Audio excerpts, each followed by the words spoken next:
Good afternoon. I'm Victoria Norgard with a Wednesday edition of KNOP's Panhandle Roundup. 2 people were injured when a small pickup truck and a small SUV collided yesterday north of Sidney. Our colleagues at News Channel Nebraska report that the 2 vehicles collided at Cheyenne County Roads 113 and 28 before 6 Mountain yesterday. The white vehicle was eastbound of County Road 28 as the pickup was southbound on County Road 113. Colliding with the driver's side of the white car, both vehicles left the roadway following the collision. The drivers of the vehicles were examined by medical staff at the scene, with both being transported to Sidney Regional Medical Center, one by medical staff at the scene and the other by private vehicle. And a Panhandle man accused of slashing numerous tires in Scottsbluff is behind bars facing numerous charges. KNEB reports that Robert Scott is facing felony charges, including felony in possession of a firearm, use of a deadly weapon to commit a felony, and terroristic threats. Police were told that the 50-year-old was stabbing tires with a knife along Avenue A in Scottsbluff. Scott also assaulted a 17-year-old who confronted him and threatened to stab another resident. The suspect retreated to a Scottsbluff home on Avenue E and threatened to shoot officers when they arrived later, exiting the house unarmed and taken into custody without further incident. Scott was arraigned Monday afternoon with bond set at $200,000.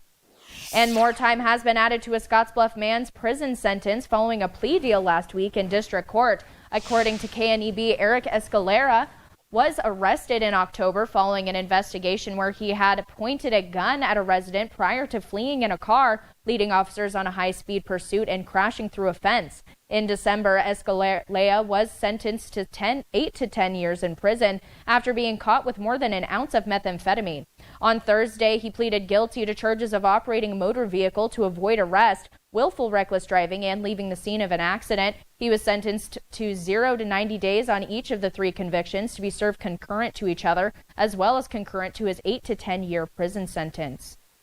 Now here's Panhandle weather with meteorologist Andre Brook. Well, thank you so much, Victoria. And we are seeing those mainly sunny conditions at this time here across the entire Panhandle. And this is just going to continue throughout the rest of the day, folks. And as we head over into our current temperatures, our temperatures are in the blend of the 80s and 90s. And these temperatures are expected to go on up. And we have 86 here in Scottsbluff, 93 in Kimball, and we have 92 in Alliance. And throughout the rest of the day, we will see those temperatures increase into the mid to upper 90s, even near triple digits in some locations, including here in Scottsbluff. But once we get into tonight, temperatures will drop on down into the 50s and 60s, and we will see those mainly clear conditions still around. And as we enter into our Thursday here, we will see those temperatures remain in the triple digits, and we will see those mainly sunny conditions around here too. So I'm here to tell you, Victoria, the heat is on.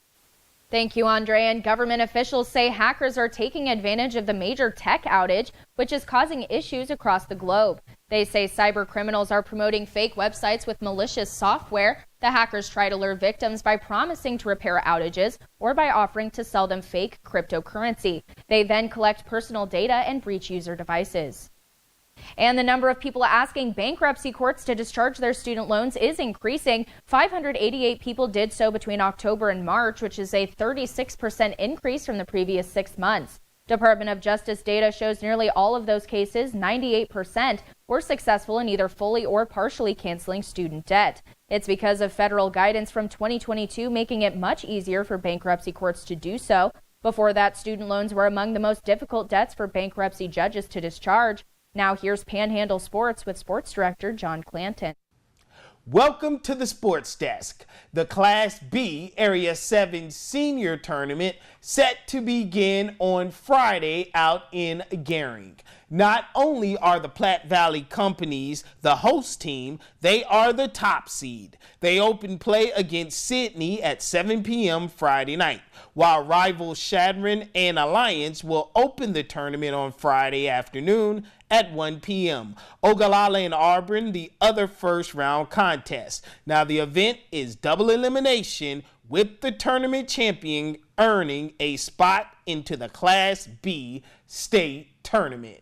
So good luck to all of our local teams participating starting on Friday.